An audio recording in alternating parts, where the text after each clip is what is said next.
Buenaventura.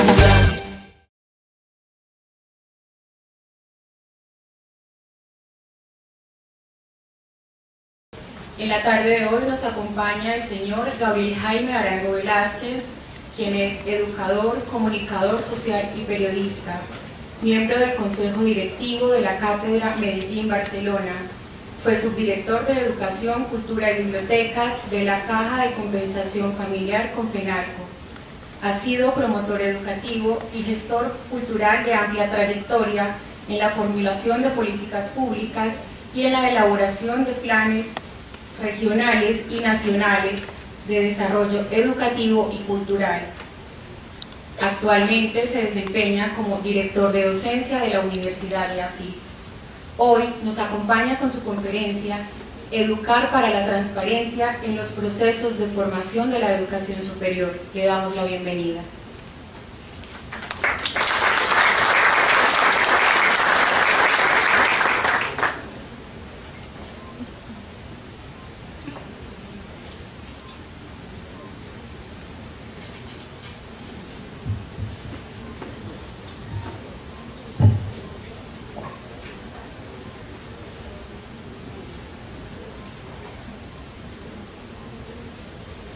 Buenas tardes, y sea lo primero agradecerle a la universidad la invitación que me ha hecho para compartir con ustedes en esta tarde algunos conceptos en torno a una problemática que bien vale la pena dimensionarla en el mundo universitario para saber cómo podemos tratarla. Pero antes de adentrarme en esta temática, yo quisiera reconocer a la universidad este esfuerzo por hacer el encuentro de profesores de planta y de cátedra que estamos aquí reunidos, porque hay una responsabilidad derivada de la Ley 30 de Educación Superior que muy poco trabajamos conscientemente en las universidades y se nos quedó en el olvido, y es la construcción de comunidad docente. Y la importancia de construir esa comunidad empieza por el conocimiento, el relacionamiento, el trabajo común y sobre todo el poder compartir la visión que tenemos, no solo sobre nuestra institución, sino sobre la educación general en el país.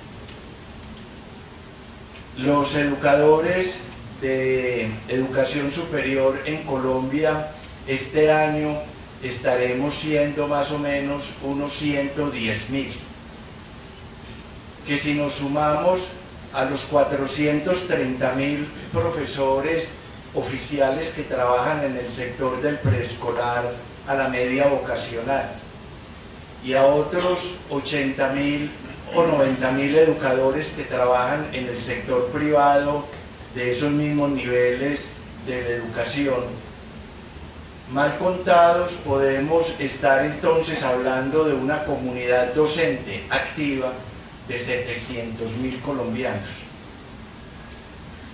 a los que no sería ninguna dificultad sumarle, para el propósito que quiero someter a su consideración, una parte de los docentes que recién han empezado su vida de jubilados o su vida de retiro laboral, pero que siguen siendo activos intelectual y académicamente. De manera que uno puede hablar de una fuerza motriz intelectual de más o menos 1 millón de colombianos, con alta formación académica, alta idoneidad profesional, alta suficiencia intelectual, y preguntarnos, más allá de nuestra responsabilidad en la cátedra, más allá de nuestra responsabilidad en la institución o en el área cognitiva en la que trabajamos y nos regocijamos, ¿qué otra responsabilidad tenemos? Y surge entonces una pluralidad de respuestas y de posibilidades de las que yo solo quiero señalar algunas. En primer lugar, la responsabilidad frente al país, la responsabilidad frente a Colombia como comunidad nacional, en su diversidad, en su pluralidad,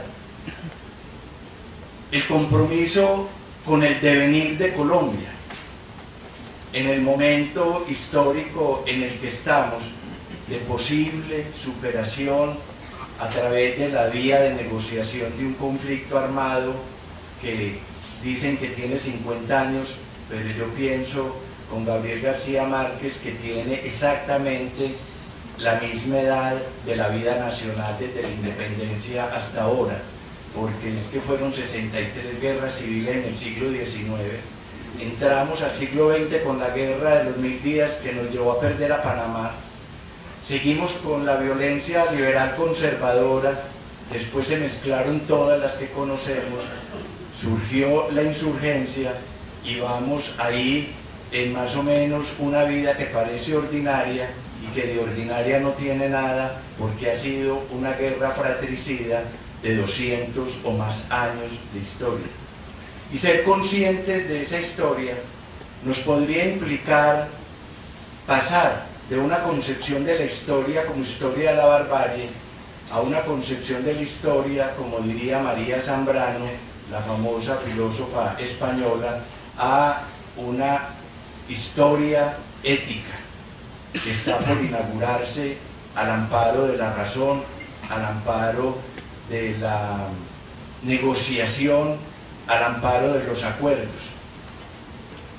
Algún día, preparando un proyecto educativo para una institución de educación técnica y tecnológica, a la persona que nos servía como asesora y como orientadora de la investigación para saber qué áreas de la tecnología podíamos impulsar, le preguntaba yo por su experiencia en grandes cargos del país y por qué si en esa organización que era la ANDI sabían qué desarrollo científico, técnico y tecnológico requería el país para ser un país más equitativo, más justo, más solidario, etcétera, más incluyente, de menor nivel de desigualdad en el desarrollo de las regiones.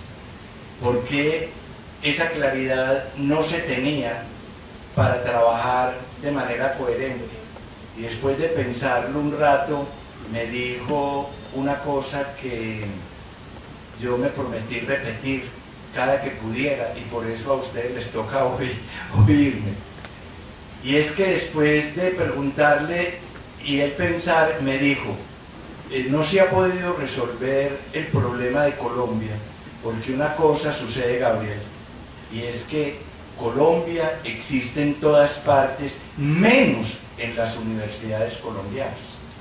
Es decir, los asuntos y los problemas específicos del país a veces parecen que no fueran el compromiso de la academia, y andamos estudiando teorías, libros, tendencias, modas, consideraciones, valoraciones, y la realidad no entra a las universidades.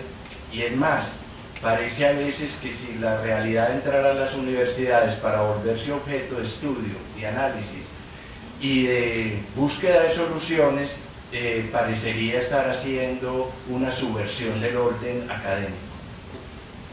Y lo segundo, para terminar esta introducción, que no la tenía preparada y no que me ocurrió por la intervención del rector, es que algún día me pidieron que por qué no entrevistaba al maestro Acuña, famoso pintor, creador del arte y de la tendencia del arte nacional, para hacerle una exposición aquí en Medellín retrospectiva. Lo busqué, lo encontré viviendo en Villa de Leyva y me fui a conversar con él y a levantar como todo un inventario de su vida, de su creación, de sus obras, de su inspiración, etc. Y cuando terminamos la entrevista y nos despedíamos, le escuché que me dijo, ¿sabe una cosa, Gabriel? Tal vez yo no voy a poder ir a la exposición de Medellín. Y le dije, ¿por qué, maestro? Estamos a 3 meses. Dijo, yo estoy muy enfermo, me siento muy cansado, muy fatigado, y efectivamente se murió antes de que abriéramos la exposición. Pero en la impertinencia que uno tiene a veces, le hice una pregunta, maestro Acuña, ¿qué siente un hombre como usted al presentir cercana la muerte? Y me dijo, mucha tristeza. Y le dije, ¿por qué, maestro? Sabiendo que usted es un hombre muy realizado, el país lo ha reconocido, lo que quiere mucho todo Colombia, usted hizo una creación artística excepcional, debería al final de su vida no estar recogiendo ese cariño y sentirse en otra posición emocional. Y me dijo, no, yo por mí sí, pero la tristeza la siento es por Colombia. Y le dije, ¿por qué, maestro, por Colombia? Y me dijo, porque yo amo tanto este país y quisiera haber hecho tanto por él que la vida no me va a alcanzar, y entonces esa es la causa de mi tristeza. Le pregunté entonces a renglón seguido, en la visión que él tenía sobre el país, qué era lo que nos pasaba. Me hizo esta reflexión, vea, hombre, curiosamente, Colombia es un país tan supremamente rico en su naturaleza, en sus recursos naturales, en su talento humano, en su geografía, en sus climas, inclusive en la riqueza que ha construido, pero qué tristeza y qué paradigma o qué paradoja la que tenemos, fue lo que digo, que lo que Colombia necesita para salvarse es lo único que no tiene. Me pareció tan radical eso y tan curioso, entonces le pregunté, maestro Acuña, ¿qué es lo que Colombia necesita para salvarse y no tiene? Entonces me dijo, lo que Colombia no tiene, mi hijo, es colombianos. Uniendo una cosa con la otra, lo que quiero como señalar aquí espontáneamente es que es muy agradable estar entre una comunidad docente de la categoría que ustedes son y representan, para que ampliemos, como decía Fernando González, nuestra conciencia educativa, más allá de lo inmediato, y que hagamos que nuestra preocupación por el currículo sea Colombia, y que de Colombia absorbamos lo necesario en términos curriculares para diseñar los planes de estudio con los cuales estamos formando las nuevas generaciones que el país requiere. Es lo que usamos con frecuencia como expresión, y entendamos que el valor de los educadores en Colombia, que a veces es tan discutido, tan denigrado, tan falto de reconocimiento social, político, laboral, etc., sigue siendo una profesión en extremo importante, necesaria, valiosa, útil, como ninguna para el país. Porque decía Simón Bolívar por ahí en una carta que le escribía a su maestro Rodríguez, que la profesión más noble que un ser humano puede abordar es la de educar a sus semejantes, y que por eso la patria debería reconocer en los educadores a los más importantes servidores de ella y honrarlos como se merecen. Sin embargo, yo creo que estamos muy distantes de ese pensamiento de Bolívar, pero no imposible de realizar. Y entonces, ¿qué es lo que los educadores le aportamos al país? ¿Qué es lo que nos hace valiosos para el país? Que nosotros ayudamos a configurar, a estructurar, a darle identidad a la mentalidad del pueblo colombiano. la mayoría del pueblo colombiano pasa hoy por las aulas educativas. Y qué distinta sería entonces la suerte del país si esa mentalidad, que es como el software con el que el país obra, tuviera unos mayores niveles de refinamiento que está a nuestro alcance en las aulas. Me perdonan pues esta digresión para entrar con este cuento, porque el doctor vicerrector me pedía que abordáramos hoy alguna parte de una reflexión que hemos tenido ocasión de adelantar sobre la integridad personal y la integridad académica, y qué es lo que eso significa y representa. En primer lugar, vale la pena decir que el propósito de formar seres humanos íntegros ha sido un propósito permanente en la historia de la cultura, en todos los sistemas que queramos examinar, en todas las épocas de la historia, bajo el concepto ya desde los presocráticos de la concepción de la educación como un proceso de formación que quería decir de perfeccionamiento humano. Ellos nos descubren que uno nace en el género humano, pero no es humano por nacer en él.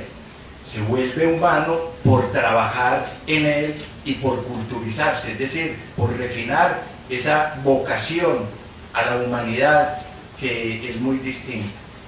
Entonces, la integridad ha sido un propósito siempre confiado al sistema educativo, formar hombres y mujeres íntegras. Pero ¿qué está pasando en Colombia con ese compromiso? ¿Cómo lo estamos haciendo o cómo no lo estamos haciendo? Es un tema que bien vale la pena hoy dedicarle unos minutos para que lo analicemos. Y es importante por este contexto. Miren ustedes, ¿cuál es la percepción nacional e internacional que se tiene de Colombia hoy por hoy? En primer lugar, señalemos esto: la corrupción estimada en la encuesta de fraude en Colombia de 2013 por KPMG es que la corrupción en Colombia consume anualmente 800 millones de dólares americanos, mientras que el fraude financiero por año en Colombia desvía 1.800 millones de dólares americanos. Estamos hablando de un capital altamente significativo y que casi 7 de cada 10 empresas que operan en Colombia han padecido cuando menos un fraude en los últimos 12 meses. Y ese fraude no solamente es intelectual o académico, ese fraude es económico. La riqueza económica que se construye por un lado se destruye por unos comportamientos, unas actitudes y unas prácticas sociales bastante preocupantes para la concepción de un redireccionamiento del país. Y el 70% de los crímenes económicos han sido realizados por empleados de las propias compañías. Y ahí empieza uno a darse cuenta de una pista muy importante: empleados de las propias compañías. ¿Qué tipo de empleados son esos? Y vamos a descubrir más adelante que esos empleados en gran medida tienen título universitario. Han sido formados en aquello que llamamos la élite intelectual del país, a través de la educación básica, media y universitaria. Y entonces uno se pregunta, ¿qué es lo que va? Si me permiten una metáfora, una figura para decirlo. Entre el día que nombran al fulano de tal ministro, o se elige a tal senador, o se elige a tal gobernante, que todas las universidades nos sentimos regocijadas cuando ellos ponen en el currículo: egresado de tal universidad, maestría en tal otra universidad, doctorado en tal otra universidad. Pero el día que la justicia lo busca para encarcelarlo, ninguna universidad fue responsable de ese proceso. Es decir, ¿qué mentalidad entregamos? Y nos vamos a entrar en el tema de la formación más allá de la instrucción. El otro elemento es que en la encuesta nacional sobre prácticas contra el soborno en Colombia, que es una investigación periódica que se hace entre gremios y gobierno, miren ustedes lo que aparece. Para el 91% de los 673 empresarios encuestados, existe la idea de que sin sobornar no hay negocio. Quiero decirles que estos 673 empresarios hacen el 92% del Producto Interno Bruto en la producción colombiana. Es decir, no estamos hablando de cualquier cantidad de empresarios, sino de qué cantidad de dinero en el país. El proyecto de presupuesto para este año quedó avalado en 240 billones de pesos.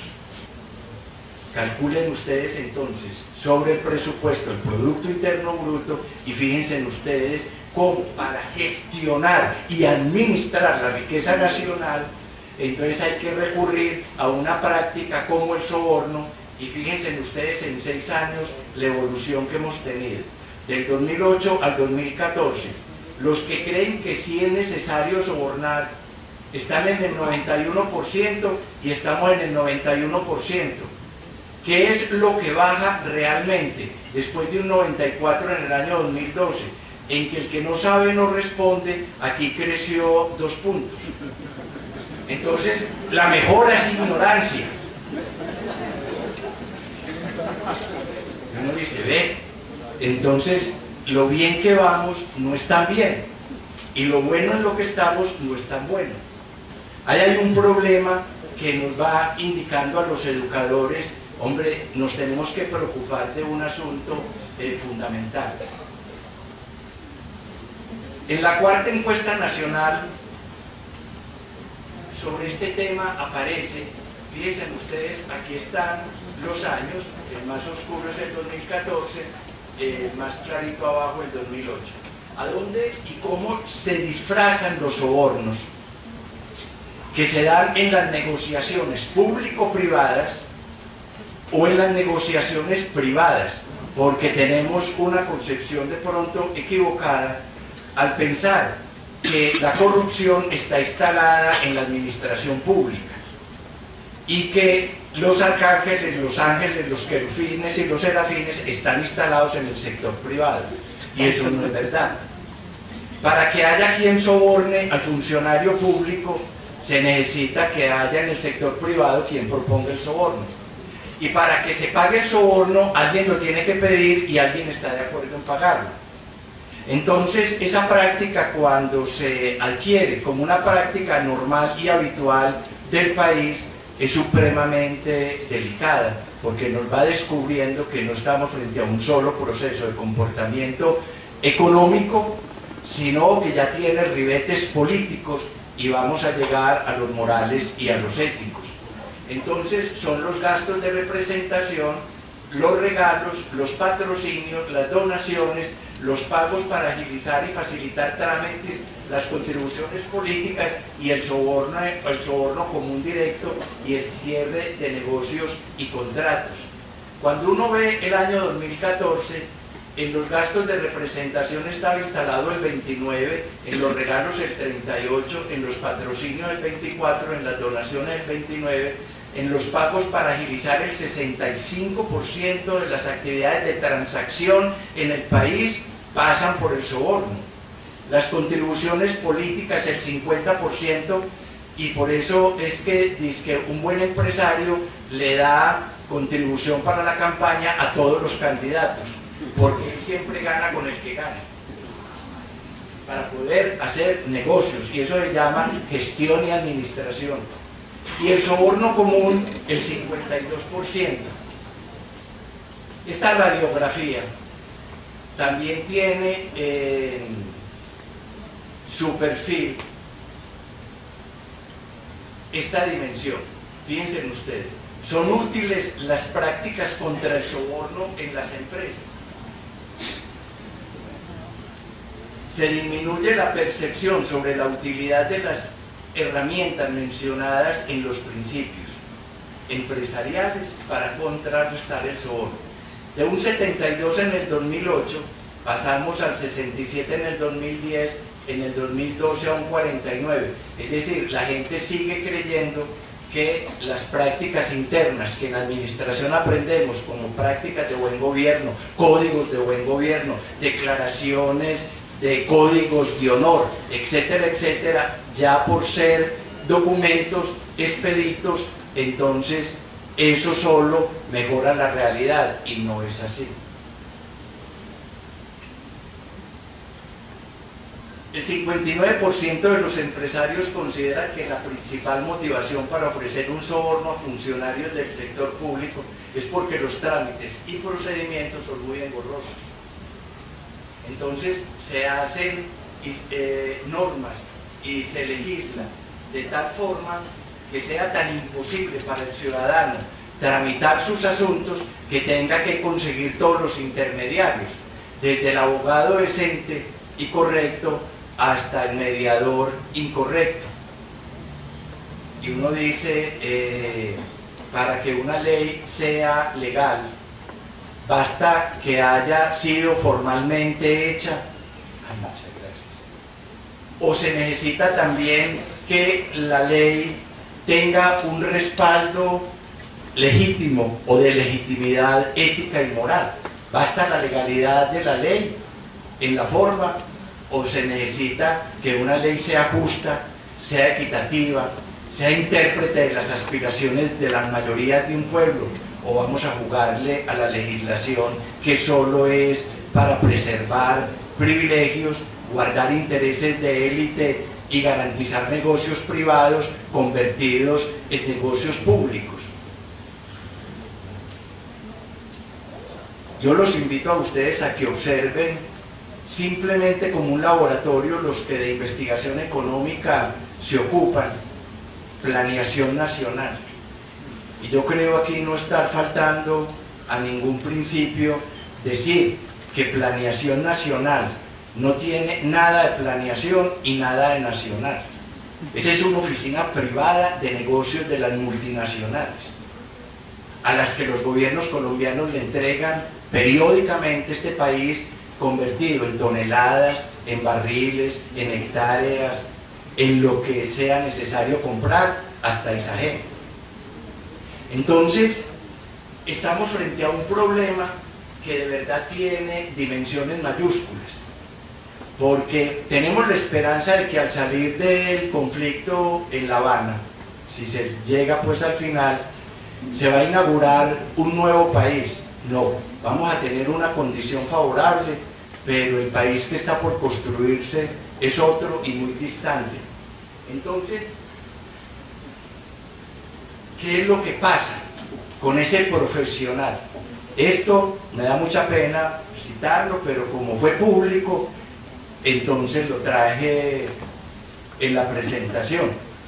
Este señor fue el de Interbolsa, fue el que se publicó en los medios de comunicación con amplia difusión, y él dice una cosa: como un joven que lo tenía todo se dejó llevar por la fortuna.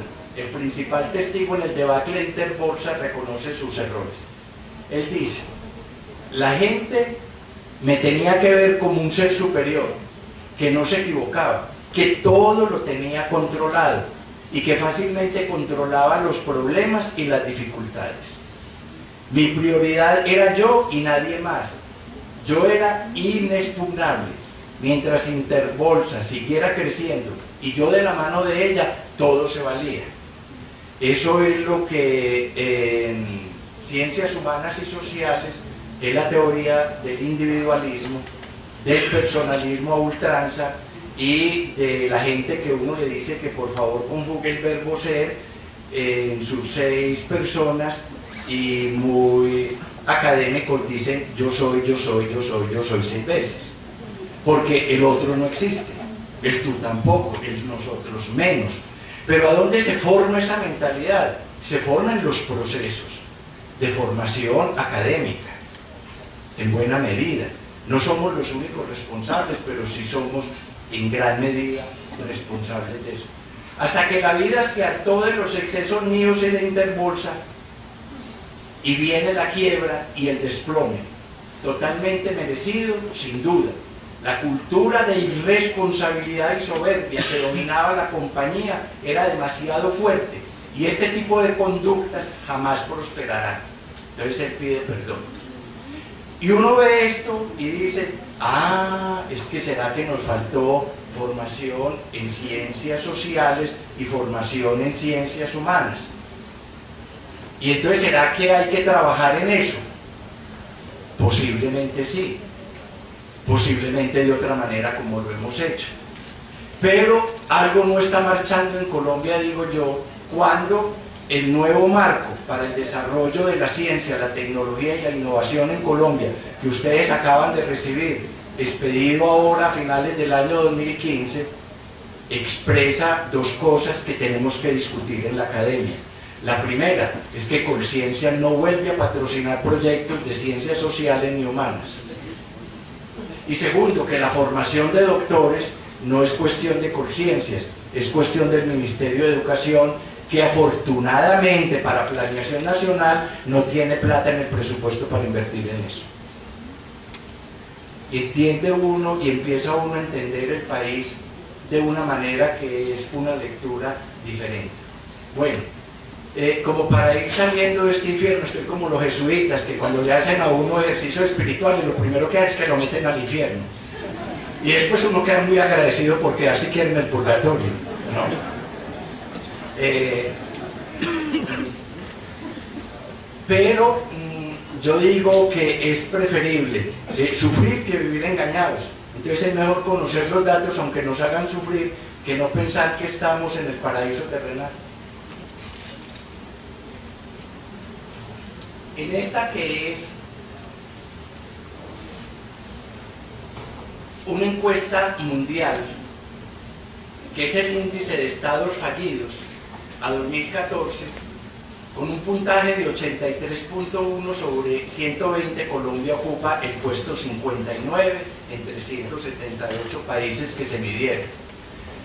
Ustedes recuerdan en la época de los 90, los que tenemos pues más conciencia de esos años, porque aquí hay gente muy joven, que se hablaba de Colombia como un país fallido, inviable, una sociedad fracasada. Y empezó un movimiento que se dio en Medellín, una resistencia a esa degradación moral que significaba el narcotráfico con todas sus secuelas, la corrupción en el Estado, la alianza político-narco, la desviación de las instituciones del Estado como el Ejército y la Policía en la teoría de la seguridad nacional contra los derechos humanos y todo eso, y se decía, Colombia está muy mal y es un Estado fallido. Se llegó a hablar hasta si Naciones Unidas lo intervenía. Bueno, algo ha cambiado en estos 15 años, pero fíjense dónde estamos, en el puesto 59, que tampoco es pues una delicia.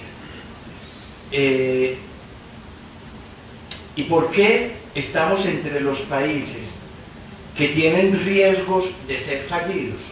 Porque la gobernabilidad de Colombia no está asegurada en términos de gobernabilidad para las mayorías nacionales, sino de gobernabilidad en favor de las élites económicas que ya ni siquiera son las nacionales, sino las internacionales.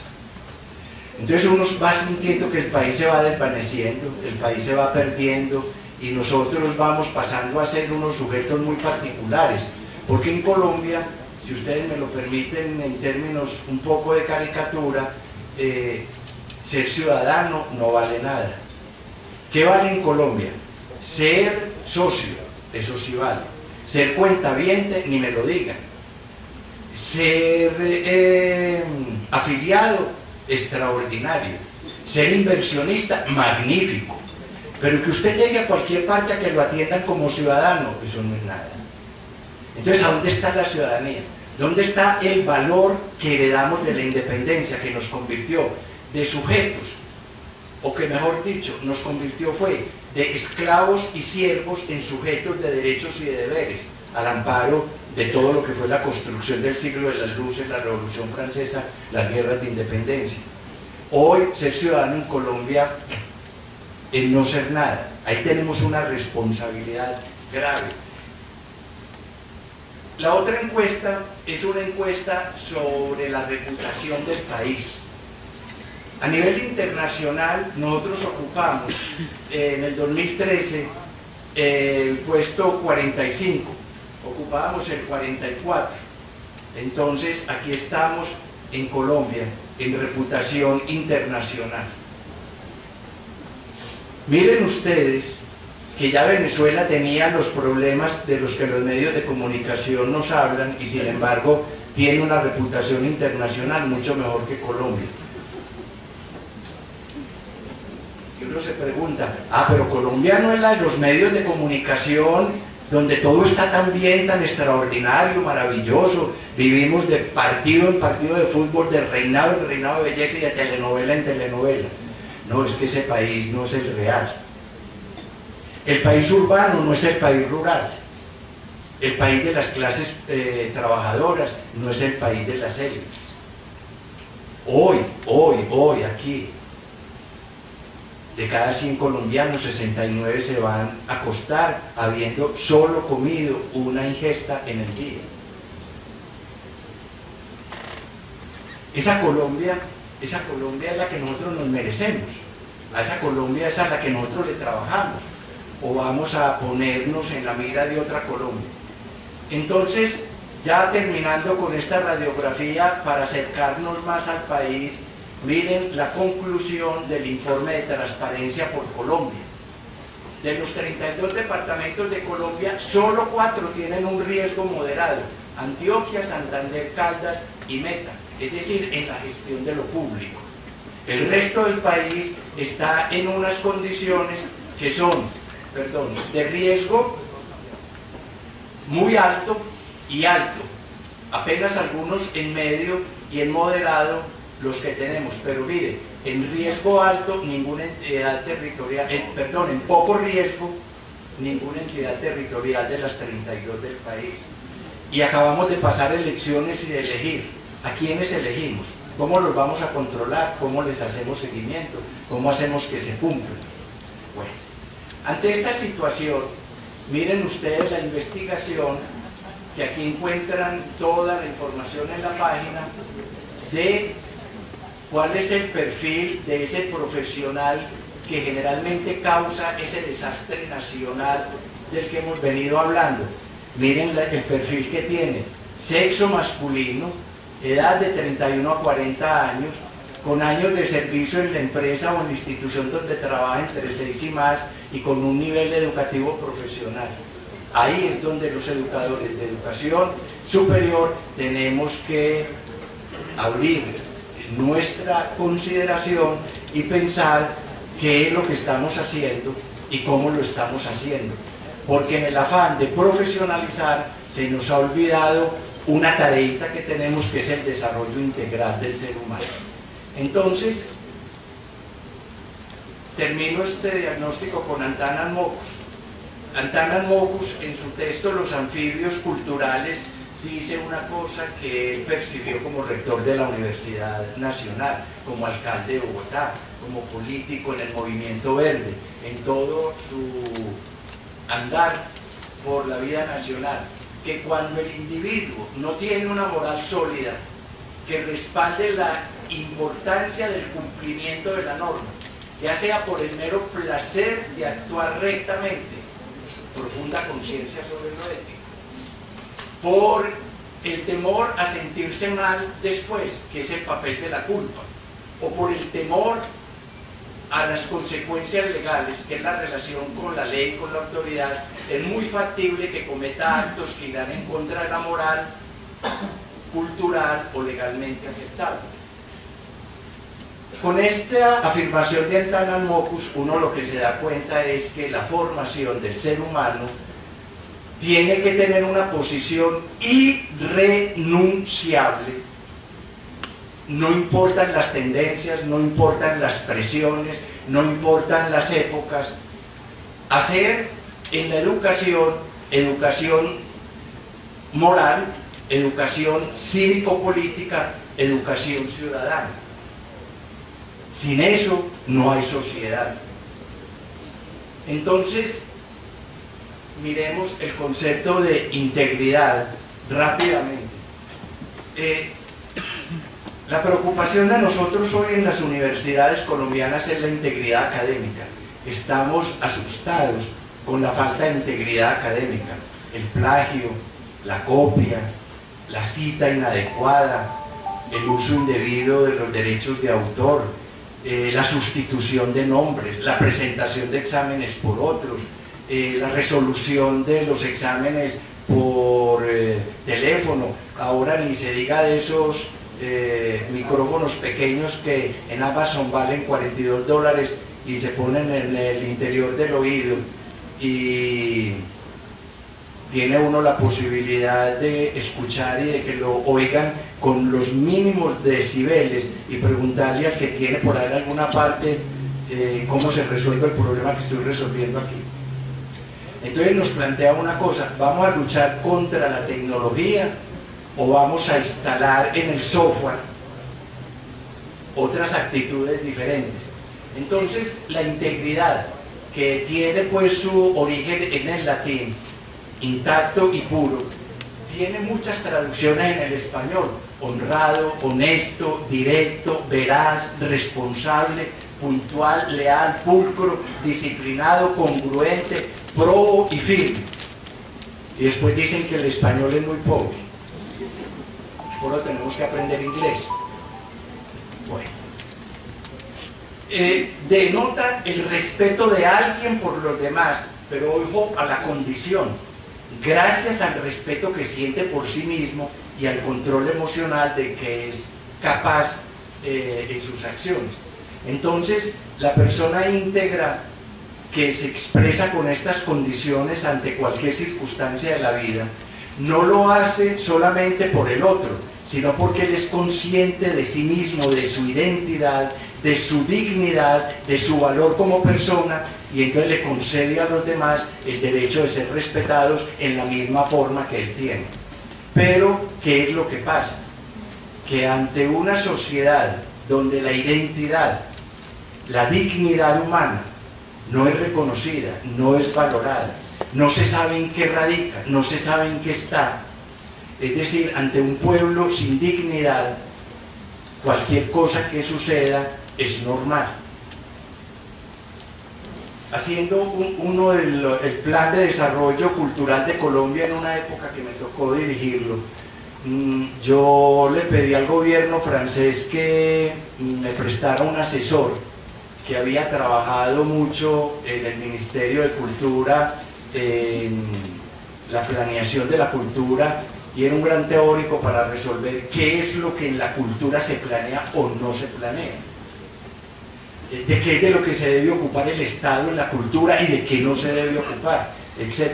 Y él vino, trabajó conmigo 20 días, y cuando lo llevé al aeropuerto me dijo: yo le tengo que entregar al ministro un informe de esta misión y quiero titularla de alguna manera, pero no estoy seguro, y quiero que usted, Gabriel, me ayude a saber qué tan acertado o desacertado estaré yo cuando ponga eso en mi informe.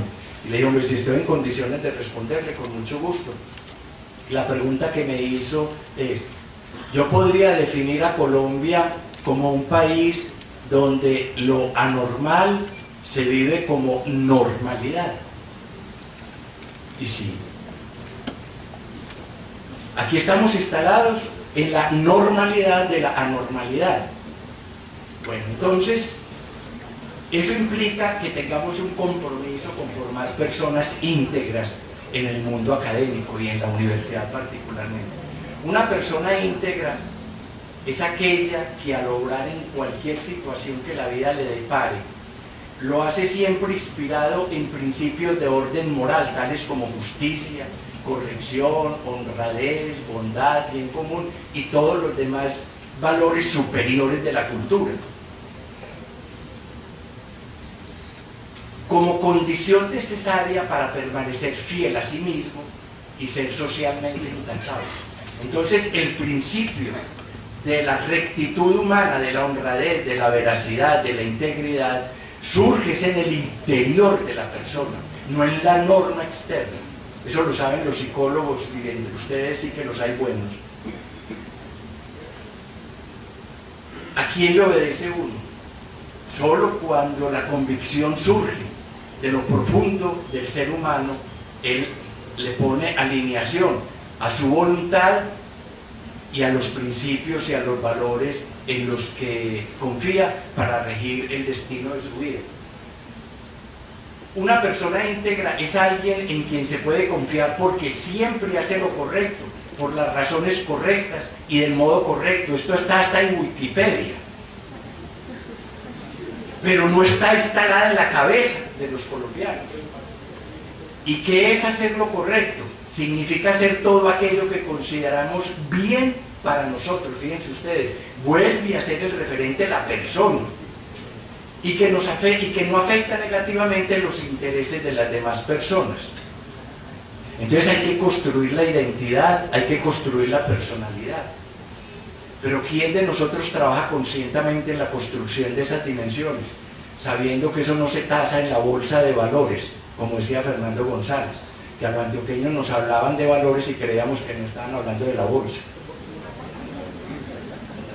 ¿Qué es un educador íntegro? Bueno, se necesita ser en Colombia una persona íntegra, pero nosotros, además de ser íntegros como personas, tenemos unas exigencias de integridad académica por nuestra profesión.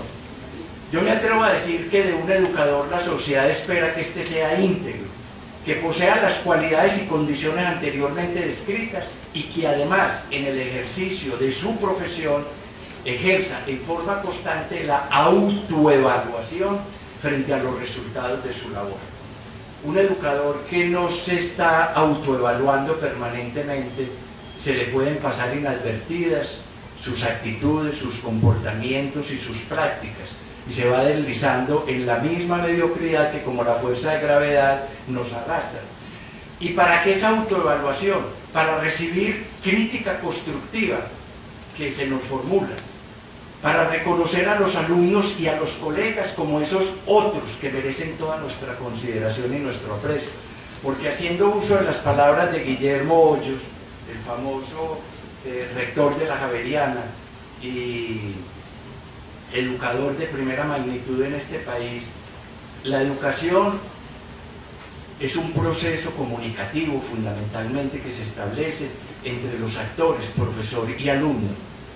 Y esa comunicación es de naturaleza ética y es un compromiso ético alrededor del conocimiento. Y entonces los pactos entre el profesor y el alumno son en torno al conocimiento, pero no solo al conocimiento como valor en ciencia, sino al conocimiento acompañado de la ética. Y esa relación, así entendida, es la relación de diálogo entre semejantes, aunque seamos diferentes, alumno y profesor, pero nos comprometemos a trabajar juntos para lograr ese proceso de construcción humana y social que implica la educación. Bueno, integridad entonces, bajada del lenguaje filosófico, moral, social, político a la academia, implica rectitudes del desempeño académico, y ya vimos al menos una sección de rectitud. Probidad y entereza en todas las acciones de enseñanza y aprendizaje. Probidad y entereza. Hombre, no podemos simular el conocimiento. El conocimiento no se puede hacer concesiones en él. ¿Se sabe o no se sabe? ¿Se conoce o no se conoce? ¿Usted sabe aplicar el conocimiento o no lo sabe aplicar? Pero en Colombia ha sido más importante el título que el conocimiento. Y resulta que hay cantidad de gente con título sin conocimiento, por eso el título se compra, se vende, se transa, se falsifica. Y no es aquí, es en cualquier parte. De la señora Angela Merkel hay una admiración y una actitud detestable en el mundo, pero es un gobierno reconocido. El CEBI lleva 3 ministros destituidos por haber plagiado la tesis de doctorado. Ahorita en noviembre Harvard acaba de despachar 79 profesores por falsificar información en las investigaciones científicas. Pero como están apurados por escribir los papers para poder ascender en el escalafón, y entonces es el paper el que nos jala, pero no el conocimiento. Y el conocimiento sí será un valor en Colombia. Yo me atrevo a decir una cosa que, si de pronto el doctor Juan Luis me oye que la estoy diciendo aquí, me dice, ponele a eso término relativo. Yo digo que los antioqueños, yo lo soy y por eso me siento con más autoridad en decirlo, tenemos un problema cultural muy grave. El conocimiento no es un valor trascendental para nosotros. Para el antioqueño hay una escala y una jerarquía de valores donde el conocimiento es muy reciente, y más el conocimiento científico. Entonces, una sociedad que no ha apreciado el conocimiento se satisface con la simulación del conocimiento. Y por eso hacemos pasar de saber lo que no sabemos. Y todos podemos opinar y nos resguardamos en la opinión. Pero es que para opinar hay que saber. La opinión tiene un sentido de responsabilidad social. Yo no puedo opinar lo que a mí se me venga en gana. Yo puedo opinar aquello que tengo que sustentar, y para sustentarlo tengo que argumentar, y para argumentar tengo que haber pensado, y para pensar es porque he construido conocimiento. Pero aquí todos vamos diciendo lo que nos ocurre, y ese es un problema que tenemos que trabajar con nuestros alumnos. Bueno, honradez y respeto en la propiedad intelectual, en las normas académicas para la elaboración y presentación de exámenes, informes, trabajos, tesis, etc. Respeto y acatamiento estricto de las normas legalmente establecidas en el contexto social y en los reglamentos institucionales. Como que hay un reglamento laboral, hay un reglamento estudiantil, hay un reglamento de maestría y de doctorado. Y entonces, tranquilo, desconozcamos el reglamento. ¿Cómo así que desconozcamos el reglamento? Si el reglamento es un acuerdo social que hemos hecho por considerar que ahí está consignado lo que es correcto. Si mañana o pasado mañana descubrimos que hay una cosa que no es correcta, la modificamos, pero a través del mismo procedimiento que lo hicimos. Las cosas, dicen en derecho, se deshacen como se hacen, pero no trampeando, no sacando esguinces, no pagando sobornos. Y aquí hay dos cosas que me parecen a mí que tenemos que recordar, amigos educadores, y es lo siguiente. ¿Cuál es el soporte normativo para la formación integral e íntegra de la persona en Colombia? Se nos ha olvidado, vean. La ley 115 del 94, que es la de los fines de la educación general como sistema en Colombia, dice que el fin primero, y no se nos olvide, perdónenme antes de hacer una alusión a esto, una cuñita filosófica, entre todas las búsquedas que la humanidad ha hecho, sobre todo en Occidente y en Oriente desde el siglo VIII a.C., cuando coinciden la UNCE, Buda en la India, y empieza el mundo de los presocráticos en Grecia, y el desarrollo de la razón humana y la conquista que eso va a significar en el Renacimiento y posterior hasta hoy. Hemos tenido múltiples consideraciones de en qué radica la condición excepcional del ser humano que lo hace ser humano.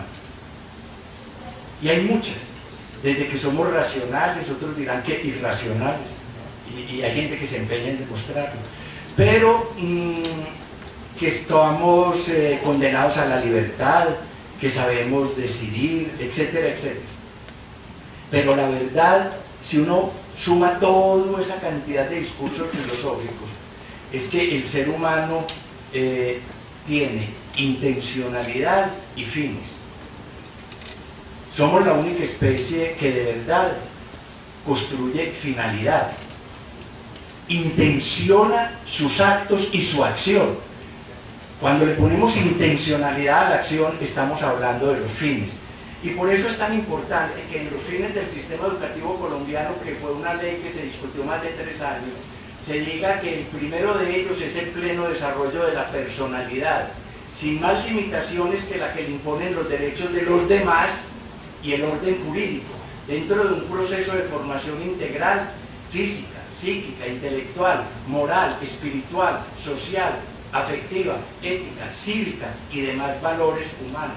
Entonces en la universidad decimos, es que eso es lo que le toca a la familia, y al preescolar, y a la primaria y al bachillerato, porque en la universidad el cuento es con la ciencia, y vinimos fue a la ciencia y a sus métodos. No, señores, en la universidad la ley 30 dice que el objetivo de la educación superior, el A, que es el primero, es profundizar en la formación integral de los colombianos, dentro de las modalidades y calidades de la educación superior, capacitándolos para cumplir las funciones profesionales, investigativas y de servicio social que requiere el país.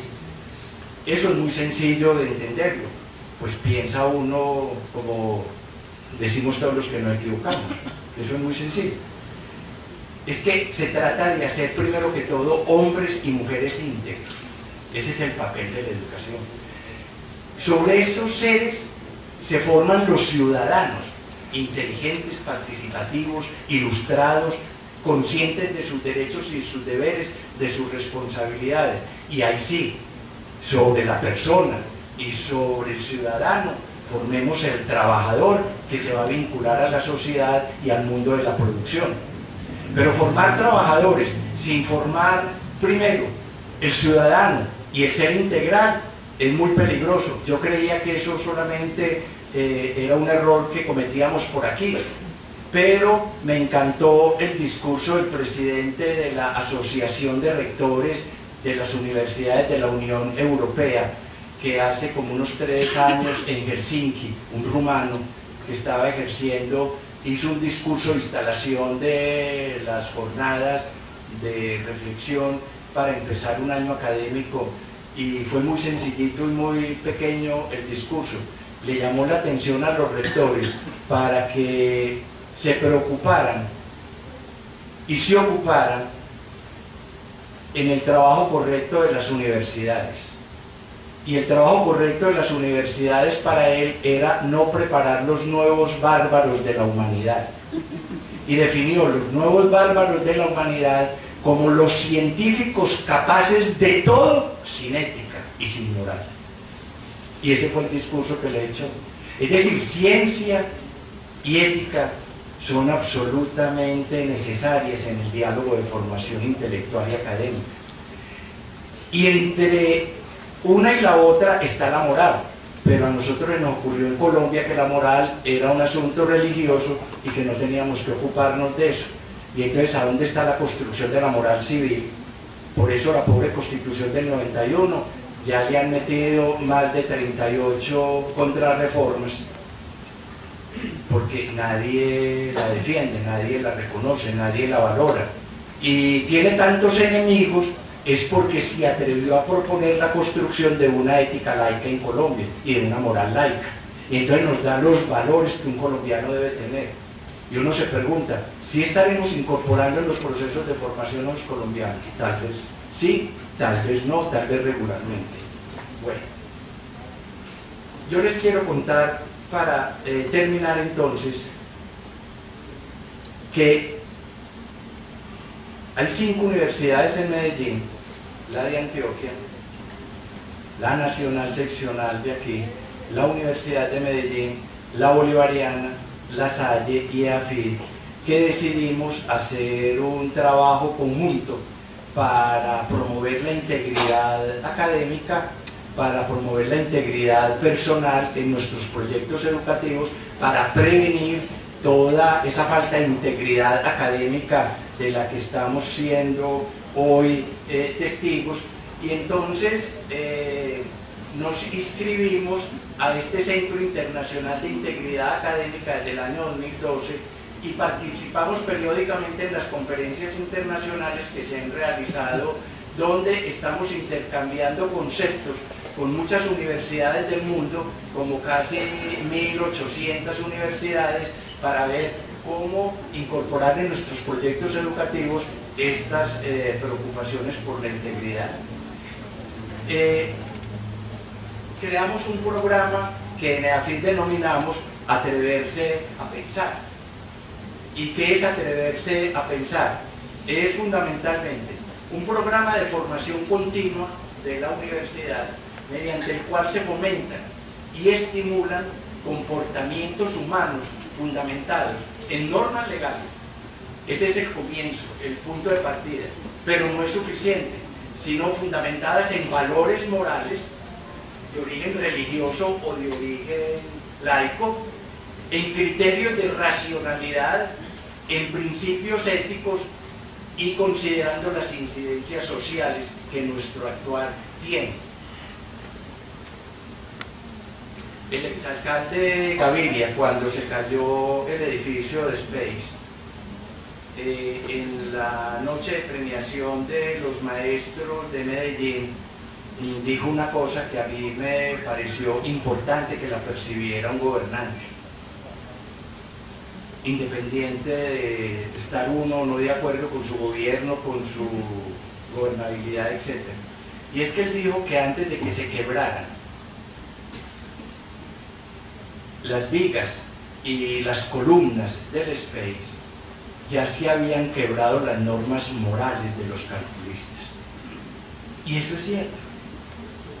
Por buscar la mayor rentabilidad y el menor costo para vender al mayor precio, eso se llama en economía y en finanzas un buen negocio, se producen ese tipo de resultados. Entonces, considerar las incidencias sociales es muy importante.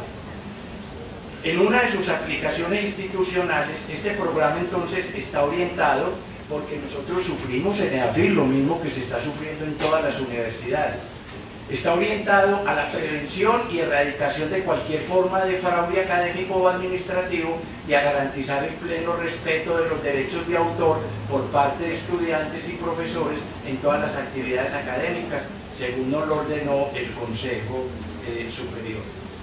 Entonces hemos desarrollado una serie de materiales didácticos, de campañas, de sensibilización, y hemos logrado una cosa: cada vez hay más conciencia sobre el problema, pero no estamos satisfechos todavía con los cambios de actitud. Eso como que se demora más y es más difícil. Bueno, entonces hay una serie de cartillas, de publicaciones, de talleres que se hacen con esto. Esta es una edición de la teórica Tracy, que es una mujer que trabaja en los Estados Unidos, pero es australiana y es como la decana de estos temas de investigación en el mundo. Tenemos una serie de materiales para interpelar a los alumnos a que se pregunten alguna cosa, como la corrupción es inherente al ser humano, que dijo alguien por ahí, ¿y tú qué piensas? ¿Y tú qué piensas? Para buscar que la gente piensa.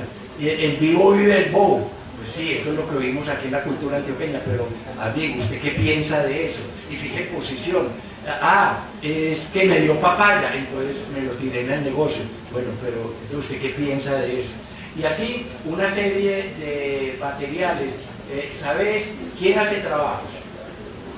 Que eso es todos los días, en todos los corredores, en todos los patios. Ahí, hermano, estoy embalado. ¿Vos sabes quién hace un trabajo de física cuántica que necesito para mañana, pero a las 7 de la mañana? Bueno, ¿y usted qué piensa de eso, mi amigo? Cuando salga de la universidad y esté trabajando, ese trabajo que usted mandó a hacer y que ni siquiera leyó, y que menos entendió, y que no tenía capacidad para hacer y que no le interesó, y que va a ser objeto de su trabajo, ¿usted qué va a hacer con eso? Mostrame la 4, no me dejen morir, hombre, que es que necesito el 3,8 para poder pasar. Bueno, ¿usted qué piensa de eso? Y así. Entonces, miremos los resultados de una encuesta, rápidamente, al menos 5 preguntas que me parecieron las significativas y que son lo que es común a estas universidades. Hicimos una segunda encuesta, la de Antioquia, en toda Antioquia, el año pasado, pero los resultados aún están en análisis, por eso no los comparto, pero puede que más adelante.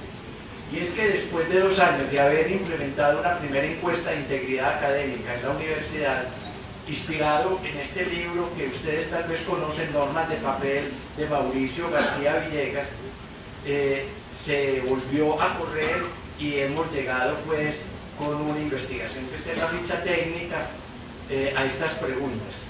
En la siguiente lista debes responder si consideras que cada uno de los comportamientos descritos ¿Es o no fraude académico?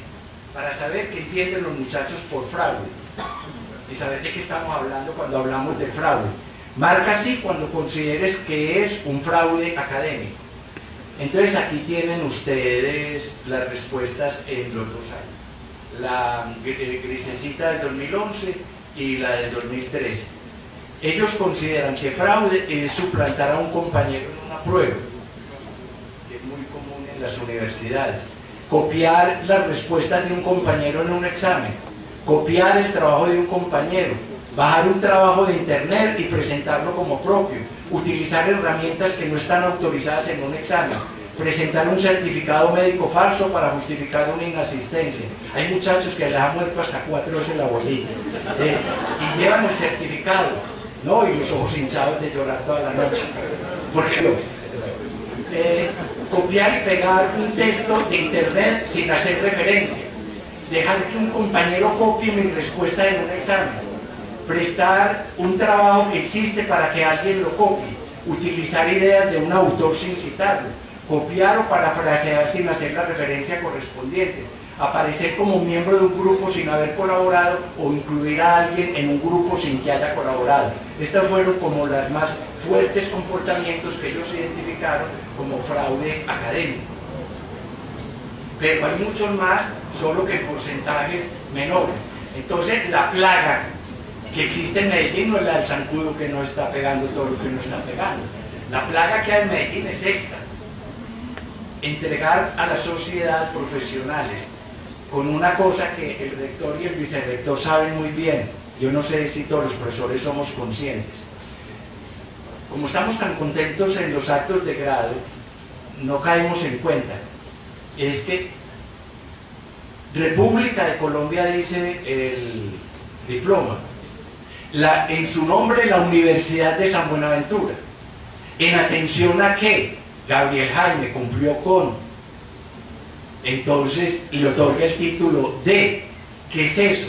La universidad obra como una acreditadora ante la sociedad de la integridad personal y profesional de un sujeto o de una persona que muchas veces no sabemos entonces quién es, porque en el transcurso de los años no logramos saber quién era, ni él mismo logró saber qué era. Entonces, cuando una universidad da fe pública de que alguien es idóneo personal y profesionalmente, está diciendo que es idóneo cognitivo, moral, política y éticamente, científicamente. Eso no es cualquier responsabilidad de los rectores que les toca poner ahí su rúbrica. Por eso nadie vuelve a saber ni a decir que ese es su egresado, porque qué tal que venga una investigación. Bueno, entonces, la segunda pregunta es: a continuación debes clasificar de 1 a 5 los comportamientos de fraude según la gravedad que representan para ti. Nos interesaba saber en la conciencia moral de los estudiantes cuál era el nivel de gravedad, siendo 1 el de menor gravedad y 5 el de mayor gravedad. Entonces, para ellos el de mayor gravedad es suplantar a un compañero en una prueba. Hay conciencia de eso. Entonces, ¿por qué lo hacen? Bajar un trabajo de internet y presentarlo como propio, presentar un certificado médico falso, fíjese a dónde subió, de los identificados estaba como en la mitad inferior, subió, utilizar herramientas que no están autorizadas en un examen, copiar respuestas y por último, incluir a alguien en un grupo sin que haya colaborado, porque eso se llama solidaridad entre ellos. Pero ¿qué solidaridad, hermanito? ¿Cómo que solidaridad? Eso, no señor, eso no es solidaridad, eso tiene otros nombres pues más ordinarios. Pero cuando la gente cree que es solidario y es porque no ha elaborado el concepto de solidaridad, que es sentir como propias las condiciones existenciales del otro, pero no para uno hacer por él, sino para uno ayudarle a él a hacer por sí mismo, ya la cosa cambia. Entonces nos pone la tarea de ahondar en la lingüística de todos los conceptos y de todos los valores que nuestro proyecto educativo tiene. Bueno, la tercera pregunta era A continuación encontrarás una lista de las razones por las que no cometerías fraude en el ámbito académico. Debes asignar un puntaje de 1 a 5, siendo 1 el que considere una razón poco importante y 5 una razón muy importante. Los estudiantes dicen que no cometerían fraude porque quieren aprender. Entonces fíjense ustedes el dilema en el que ellos tienen. Quieren aprender, pero falsifican el aprendizaje. En segundo lugar, cuando las sanciones son muy fuertes, es el papel de la disuasión en la norma, que toda norma tiene un castigo previsto. Si la disuasión está en la sanción legal, ya sabemos lo que pasa en Colombia. Solamente los abogados que hay aquí saben un poco lo que voy a decir. Colombia dice que tiene que tragar a unos sapos, ¿verdad? Yo estoy ampliando la boca como la boa de... pero es que ya nos tragamos un sapo muy fuerte, que fue el que nos hizo el presidente Barco y después Gaviria, que fue tirar 2500 años de derecho greco-romano por la borda, sobre el cual se había estructurado la civilización occidental de la que nosotros hacemos parte, para cambiarlo por el derecho anglosajón, donde la justicia no es un valor supremo, sino una mercancía transable. Entonces yo puedo comprar la pena de muchas maneras. Y ahora tenemos una versión que es la transaccional, la justicia transaccional. Si los colombianos no entendemos eso y qué significó en la educación jurídica de Colombia ese cambio, estamos imposibilitados de entender muchos de los problemas en los que estamos hoy, que han llevado a que en lugar de apelar a la justicia, apelamos a las armas y a la venganza directamente. Yo aquí no les voy a mostrar a ustedes, por razones del tiempo, todas las respuestas de las encuestas, pero ante una pregunta de esta encuesta, donde le preguntamos, ¿usted piensa que cuando se sorprende a un ladrón infraganti, la sanción debería ser? Entonces tienen una serie de opciones. El 17% de los estudiantes de Medellín dice matarlo inmediatamente. Pero oígame en esto, el 10% de los profesores contestaron lo mismo. Entonces uno empieza a descubrir que no hay elaboración de justicia sino de venganza, y cuando uno no tiene claro el concepto de justicia y lo diferencia de la venganza, moralmente está, como dicen los muchachos, en la olla. Pero esos son los problemas que se desprenden de este tipo de análisis. No harían fraude si después se van a sentir mal, es decir, están calculando la repercusión de la acción. Si la clase es muy buena, estaría el 27% dispuesto a no hacer fraude, porque le da pena al profesor. Lo que pensaría mi familia, la reputación personal, no quiero que me vean como alguien malo, el 23%. Cuando el docente es muy pendiente, es decir, muy vigilante, no se atreven a hacer pastel. Cuando la docente es muy buena gente, entonces con misericordia, con la buena voluntad de la profesora, entonces hacemos fraude y se afectaría el funcionamiento del curso. Entonces 12, porque de pronto pueden anular el curso y cuando mis compañeros me rechazarían. Fíjense ustedes qué tan poquito es el disuasor de la sanción social. En Colombia no hemos sabido hacer sanción social. Yo pongo una caricatura y excúsenme ustedes que yo a veces soy muy brusco. Por mi edad, yo pertenezco a una generación donde nos enseñaron en la primaria que había un gran crimen que un ser humano jamás podría cometer, que se llamaba traición a la patria. Y entonces los fusilaron. Ahora los que traicionan a la patria los nombran ministros, embajadores y los condecoran. Entonces eso es muy difícil que uno lo entienda, muy difícil. Pero los muchachos es lo mismo una cosa que otra. Cuando no hay sanción social, es más grave que cuando no hay sanción legal. Por eso la discusión de la justicia transaccional ahora no es si los guerrilleros, los paramilitares, los militares, los policías pagan 2 años, 3 años, 5 meses, 4 meses. Es la sanción social. Y la sociedad qué sanción va a hacer. Bueno, la pregunta número 4 es si debes asignar un puntaje de 1 a 5. Las razones por las cuales podrías verte inclinado a cometer fraude, siendo 1 el que consideres una razón poco relevante y 5 una razón muy relevante. Ojo a esto que es muy interesante para nosotros los educadores. Cuando un muchacho está dispuesto a cometer fraude académico, cuando el maestro no enseña bien, es decir, excúsenme por la ordinariez, si ese tipo es una tapia, si el tipo es un bobo, si no sabe, si se le ve lo que no sabe por encima, yo lo irrespeto y entonces le hago trampa. Es decir, la autoridad intelectual y moral del educador es muy importante para el alumno. Y en esa autoridad intelectual y moral, el alumno lee y estima el respeto que le debía a esa relación y tiene ahí un disuasor. Que la prueba mida solo la memoria, le aterra a los muchachos la pregunta de memoria.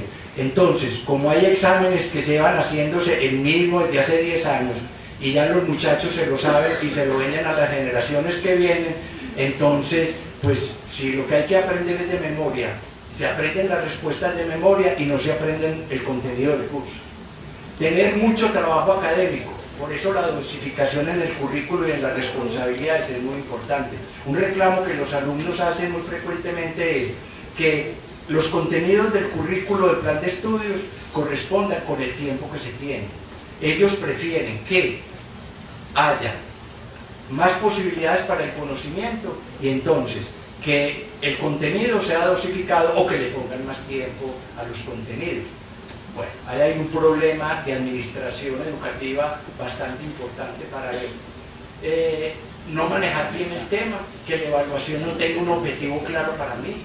Es decir, si ellos no ven claro el para qué se están evaluando, que la materia no me guste, que la materia no se relacione con mi carrera, ojo a los que servimos materias de un departamento a otro, que yo doy estadística en administración, y doy estadística en economía, y doy estadística en administración agropecuaria, y doy la misma estadística, sin siquiera llevar un ejemplo que le sirva para entender al uno, al otro o al otro de forma distinta.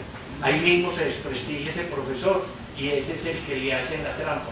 Ayudar a un compañero, tener presiones familiares por buenas notas, estar seguro que no me van a pillar. Fíjese, la seguridad nacional sirve. Tener pereza de estudiar, que todo el mundo lo haga, las sanciones son flexibles, que la evaluación implique análisis y argumentación y quedar bien ante mis compañeros. Entonces, aquí viene pues de lo más grave. Pregunta 5 y última, en la siguiente lista debes responder en cuáles de los siguientes comportamientos has incurrido durante tu vida académica, por lo menos una vez en la universidad EAFIT, esta pregunta, para tener el ejemplo de nosotros. Dejar que un compañero copie mis respuestas, vamos del 78 al 74, mejoramos un poquitico en 2 años. Incluir a alguien en un grupo sin que haya colaborado, de 61 a 60, o sea que la práctica sigue siendo lo mismo. Esto llevó al rector nuestro a decir, tenemos más conciencia, pero no hemos logrado cambios de comportamiento. El comportamiento sigue siendo lo mismo. ¿Por qué? Porque con cada generación hay que volver a empezar. Y como llegan los primíparos, cada vez en número cuantioso, hay que volver a empezar con ellos.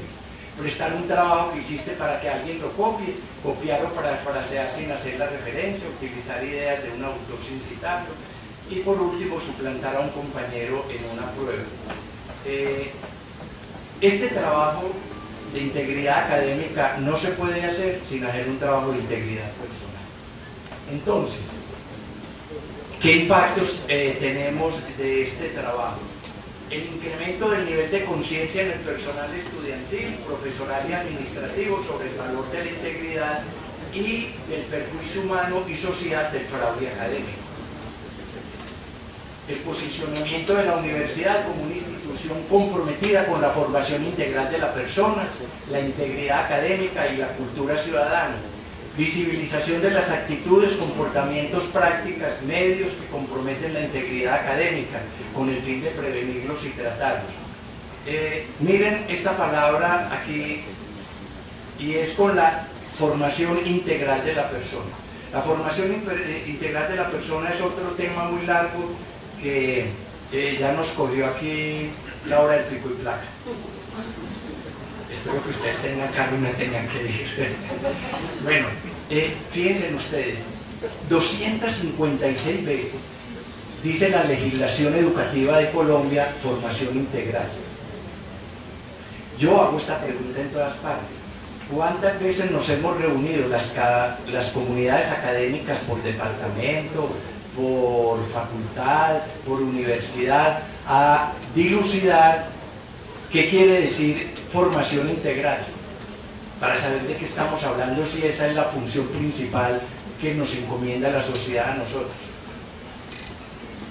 ¿Cuándo nos hemos puesto a deliberar sobre los alcances de la formación integral?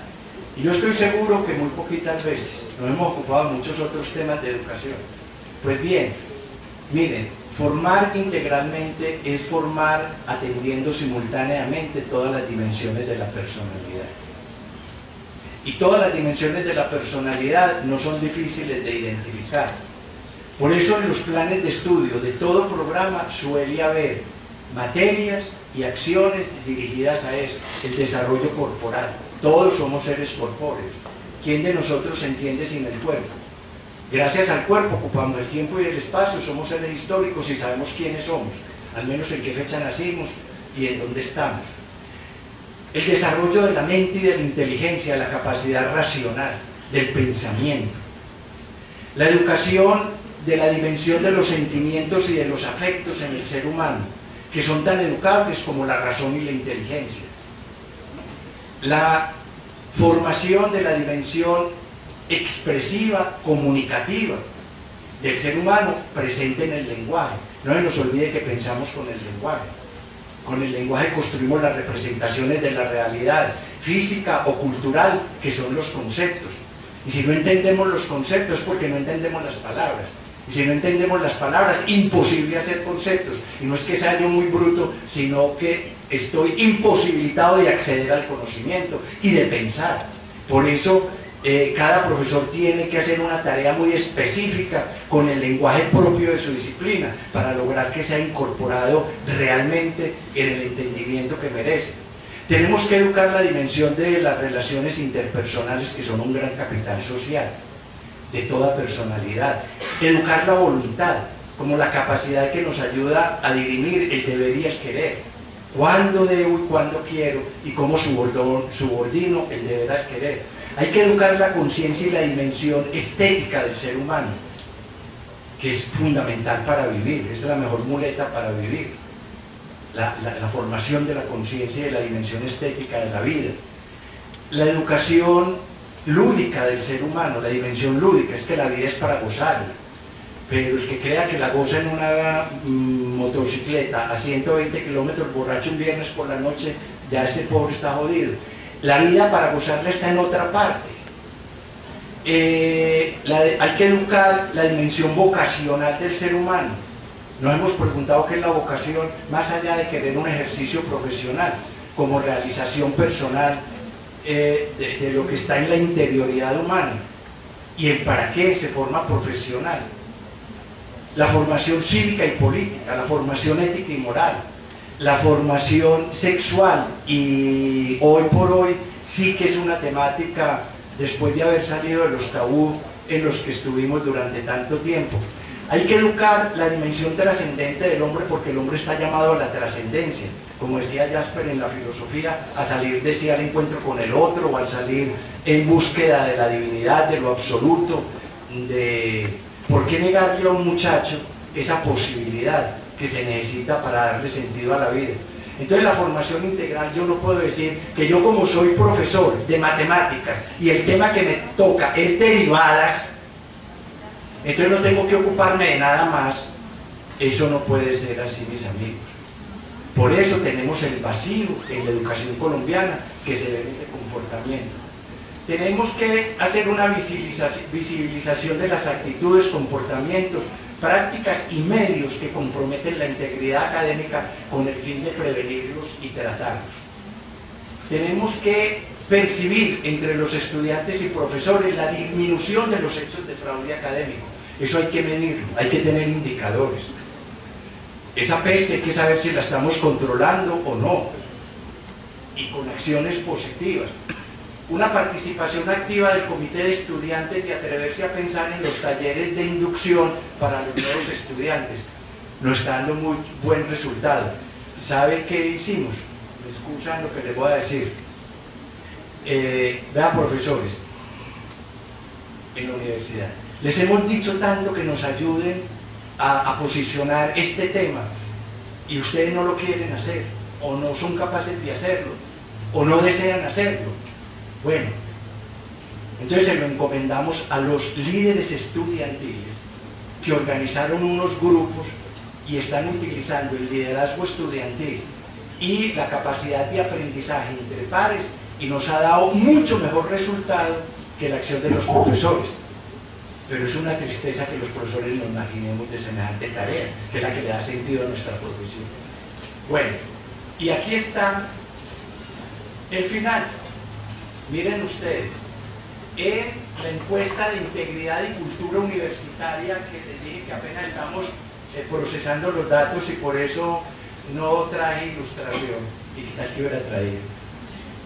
Solamente traje esta. Es la confianza en las instituciones que tienen los estudiantes de las 5 universidades que hacemos el otro estudio, más todas las que se consultaron, que fueron 12, en la encuesta de Antioquia. Miren ustedes, la confianza de los estudiantes de pregrado, de los de posgrado, la de los profesores, la confianza del ciudadano de Medellín y la confianza de la población colombiana, porque esto se hizo también con extrapolación a todo Colombia. Descubrir con una gratísima sorpresa que los estudiantes de pregrado, de posgrado y los profesores, en la institución que más confianza tienen en todo Colombia, son las instituciones de educación superior. Ven ustedes la responsabilidad que tenemos. Y en segundo lugar, ellos confían en los maestros. Fíjense a dónde está la policía, dónde está el Congreso, dónde están los funcionarios públicos, dónde están las organizaciones religiosas, dónde está la política, dónde está el gobierno nacional, dónde está la televisión, dónde está la alcaldía para el caso regional, los jueces, dónde está la gobernación, dónde está la prensa.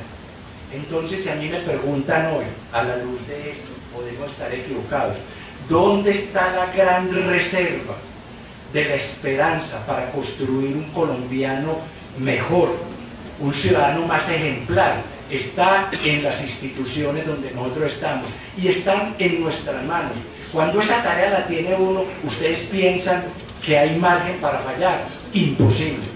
De manera, mis amigos, que bienvenidos a esta tarea y muchos éxitos. Muchas gracias.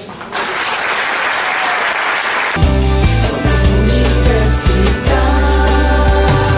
de San Buenaventura.